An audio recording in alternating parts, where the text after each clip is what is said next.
Good morning, Packers fans. Aaron Nagler here with your Packers Daily Chat, coming to you live on the Cheesehead TV social channels. Apologies for my late arrival. Many things transpiring to keep me off the air this morning. First, okay, yes, I was late because I had a late night last night, still feeling the effects, as it were. And so I thought, push it to 10:30. But now I can't find, like, to save my life, the cord for my light is gone. Like, it has disappeared. It is gone into the ether. So I've been searching for the last 5 minutes for this cord that plugs into my light that illuminates my face. It's probably a better program for you all that you can't see me. But I mean, I'm seriously sitting here like it just disappeared. I don't have a big place. I'm like I don't know where it could be. I've looked everywhere 3 times. Anyway, good morning. I hope you're all doing well. Hope you're all having a lovely Friday morning wherever you are.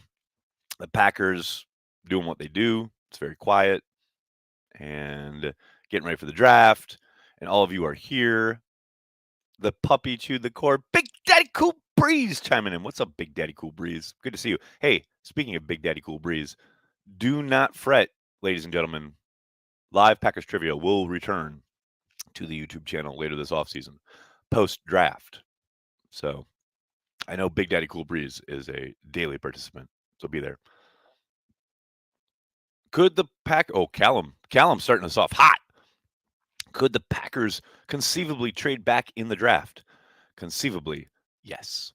I think they will do both. I think at some point during the proceedings, they will both draft players, and they will move up and they will move down. Anything is possible with Brian Gutekunst. Brandon, thank you for the super chat. Which pick do you think Goot is more likely to trade up with? 22 to go up and get their guy, or 28 to grab one of their first round grades? Either one is possible, Brandon. But yes, I would suspect 28. That would be my guess for the very reason you're stating, in the sense that every draft has, for every team in a different way, so many first round grades on draft picks and on prospects. And if you see a guy falling that you think is worthy and you think you want to go up and get him, that would be the time to do it. So, of the two, yeah, I think 28 is more likely. But who knows? Now, I say that and watch him take both picks and get up in the top 10. Jason, thanks for the super chat. Morning, Nags. I'm a new Cheesehead TV Patreon member. Well, thank you, Jason. Are you going to be on any DIC shows this year? Why doesn't Renner understand the Packers' way of doing things? You need to set him straight. I will have Renner on again probably a couple times. We've exchanged messages already this offseason, and look, I love Mike. I think he does a great job over there at PFF, and I do love to give him grief about the AJ Dillon thing last year or 2 years ago. But I think he does great work. I really do. And you talk about a guy who puts the work in, watches the tape, does the work as far as the draft goes, and does understand. I think he does understand. Maybe not the Packers' way of doing things, because who does? But the idea of projecting these players forward, etc. I like him a lot, and we'll definitely be talking to him at some point here in the offseason here on the channel. Does the puppy, does the dog ate my light? I'm serious. I'm telling you guys, like the the the books that my computer are stacked on is where I set it, the cord, specifically last night. So I'd be like, okay, so when it's time to set this back up and do my chat, I'll have the cord right here, and it's just gone. What? What? I'm telling you guys, it's madness over here. Is a sweet spot in the draft this year, second round through the fourth. Robin, let me tell you something. It's that every year.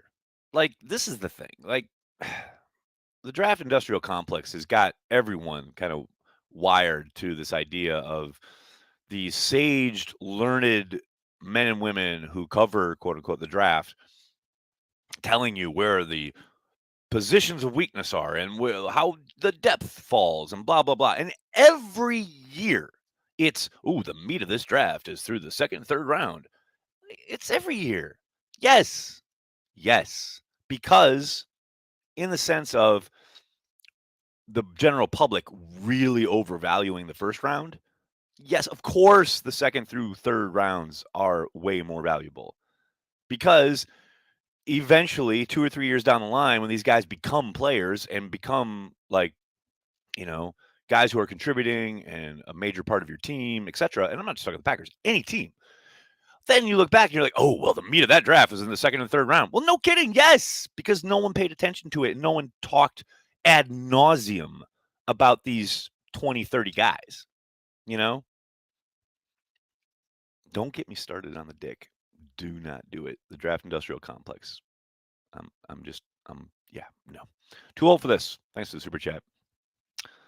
I'll be going to a Man City game at Lambeau, my first time ever being there, and a Packer game in London. Feels so darn backwards. That is something. But hey, you're gonna have a great time both days. Dude, that's awesome. God bless you. Chris, good morning. Thanks for the super chat. Color me greedy, but I'd like to trade up for London and then hope and pray that Jameson Williams falls to us at either 28 or later in the draft. Yeah, I think Jameson will be taken later in the draft. London trading up for London, I don't see that. I talked about this yesterday. I think he's a really good player, and I really like the idea of him in green gold, but I don't think you need to trade up for him. I don't think there's any. I just don't see the athletic traits or explosiveness or what have you that would warrant having to give up draft capital to go get the guy. I mean, that's just me. But who knows? I mean, they went and got Amari Rodgers last year, so anything's possible. Big Daddy Cool Breeze, what's up, man? Almost 200 watching and only 43 likes. Smash that like button, people.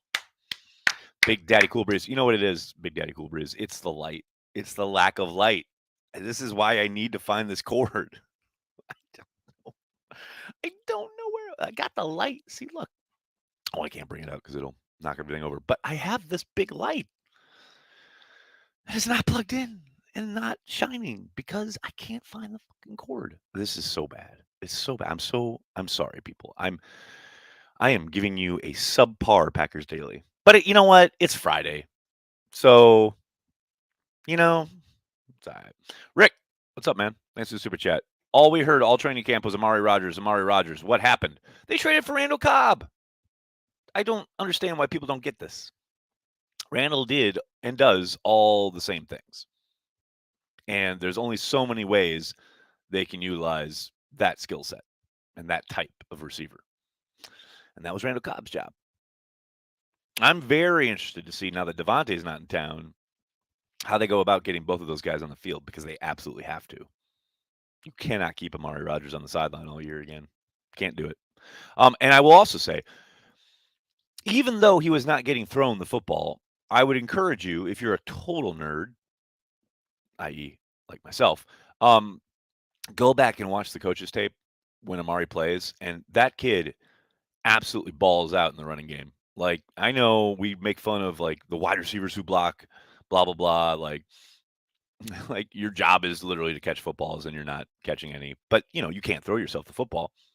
He is lights out. Go back, watch the Washington game, the Pittsburgh game, and there's like one other. Like, he is just, I mean, doing work in the running game. Where whether it's bringing Aaron Jones, whether it's like just rooting guys like safeties out with his like on the perimeter, he is balls to the wall, physical in the run game. And look, that's what you want from a guy. He's not getting a ton of looks, obviously. He's not heavily involved in the game plan, if at all, but he is still out there making the most of every single down and every single opportunity to put something on tape to make you go, oh, hey, who's this kid? So yes, I think Amari will get more opportunities going forward. It's not his fault that he didn't last year because his effort was definitely there and his want to. And I know people point to like, yes, he had a drop and like he didn't exactly like make people miss an open space, etc.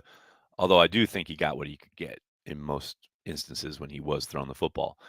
Go back and watch the Arizona game, where he does have a drop, and then literally the next play, Aaron comes back to him, and he gains like 7 yards from a pass in the flat. after making somebody miss.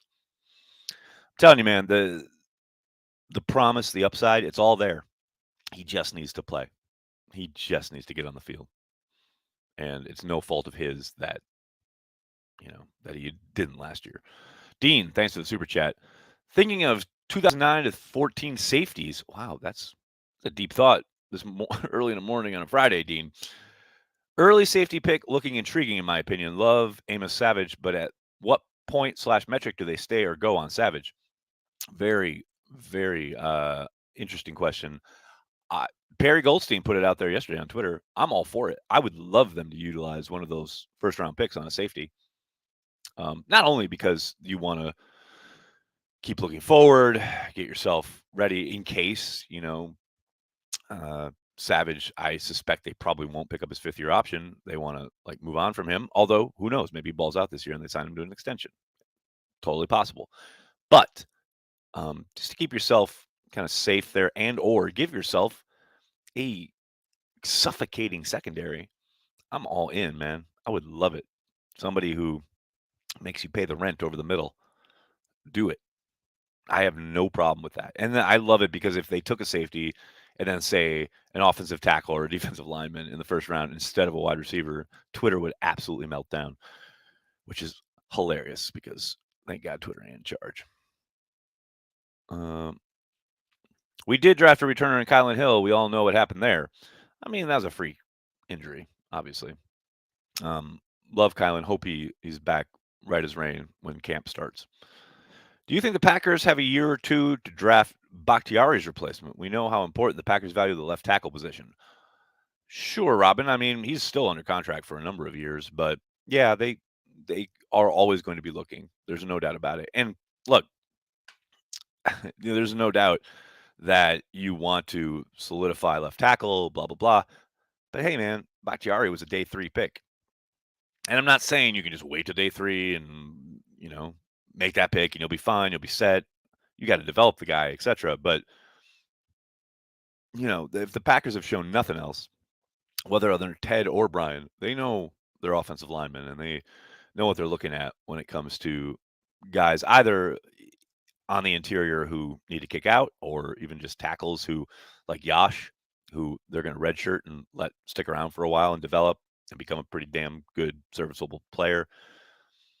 Yeah, there's no doubt that they'll be looking at the position. And look, let's not get it twisted. Bakhtiari is expected to come back right as rain, good as gold, and I do think he'll be ready for week 1. He'll be there through offseason and training camp, etc.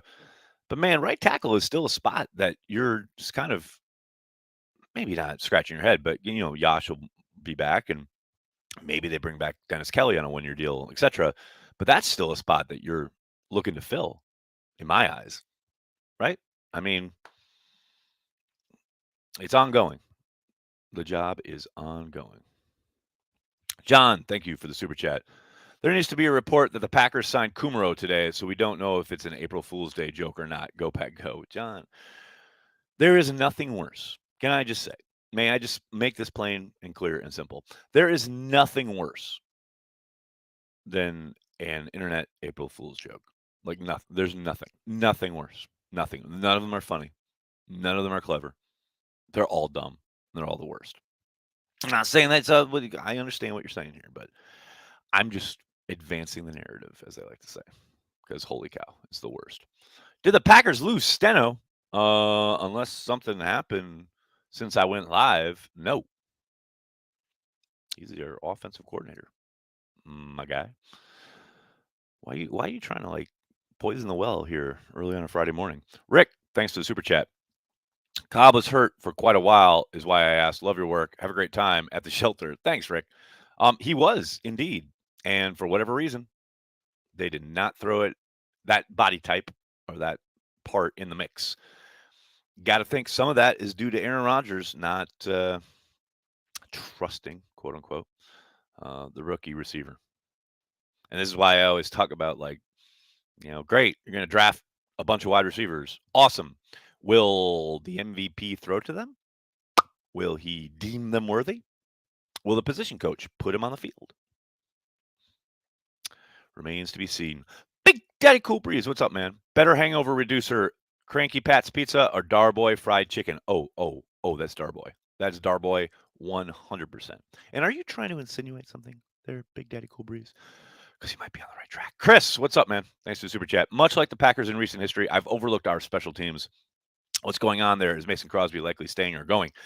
I thought for sure he was on his way out the door, but so far, they have both kept him and they have talked about him being their kicker and being there next year and blah, blah, blah, while carrying 3 kickers on the roster. I know it's all, don't pay attention to what they say, pay attention to what they do, but he is on the roster and they are carrying him and his cap hit. So it would seem that, yeah, Mason Crosby likely staying, which is kind of nuts. Happy plain pizza day. Thank you, Gary. I'm very much looking forward to my plain pizza later this evening. What are the chances of getting Henry Black back since he's a free agent? High, I would suspect. I can't imagine his services will be in much demand. I really think if someone else can do kickoffs, it would help. Dean, I hear you, but you're paying this guy top dollar. He's one of the highest, if not the highest paid kicker in the league. And you're paying him to miss kicks and not get the ball in the end zone in kickoffs? I love Mason Crosby. I sound like Matt Mamba right now. I love Mason Crosby. But Father Time is undefeated, and Father Time is kicking Mason Crosby's ass. And they're paying him a lot of money to watch him lose that bout. I don't know, man. I don't know. Marshall, thank you for the super chat. Saw a few insane takes that the Packers are considering switching Aaron Jones to slot wide receiver. I thought it was crazy because of the presence of Cobb and Amari. Do you think that's a possibility? I mean, straight up, no, of course not. He's a running back and he will remain so. But do they utilize him from the slot? Do they utilize him out wide? Do they utilize him as a receiver? I think 1,000%. I think there's no doubt. Zero question. You've got to, utilize your talent that's on hand, and Aaron is certainly that. I do love when I suspect maybe not fantasy football people, but folks, analysts, whatever, start to talk about, personnel utilization. And look, yes, will Aaron line up all over the place? Absolutely, but he's still a running back. He's still going to be a running back. I love the idea of putting Aaron and AJ out there together in the huddle and defensive coordinators going, okay. And you go heavy, right? Let's say you have 2 tight ends, 2 running backs, 1 wide receiver. So your defensive coordinator is like, okay, assuming it's an early down, I'm going to go base, I'm going to go heavy, etc. And then you break the huddle and Aaron Jones lines up wide, or in the slot, and the tight ends spread out. And all of a sudden you're in a spread formation with this heavy personnel, and the defense has 3 linebackers, 2 safeties, etc. Now you're cooking with gas, and you've got Aaron Rodgers to direct traffic. I love that idea. Now, you're not going to do that every play, obviously, but that's the chess match, right? That's the gamesmanship that would lead to Aaron Jones being utilized like that. But being used or switched positions, no, that's not going to happen. He's a running back, no doubt. Dylan and Jones on the short throws generate tons of yards over the span of a game. Correct, Brandy. See, Brandy gets it. Brandy knows what's up. All right, everybody, I'm going to have to get going. I can't thank you enough for hanging out, talking Packers. I apologize again for my lack of light. I'm going to tear my apartment apart looking for this damn cord. But thank you so much for hanging out every day, Monday through Friday, right here on the Cheesehead TV social channels, talking Packers. Thank you so much. Please, please, please do me a monster favor. Hit like on the video, subscribe to the channel, and then tell your friends and tell your family, Cheesehead TV, we are devoted to Green Bay Packers fans worldwide. Thanks a lot, everybody. Have a great weekend. Go Pack Go.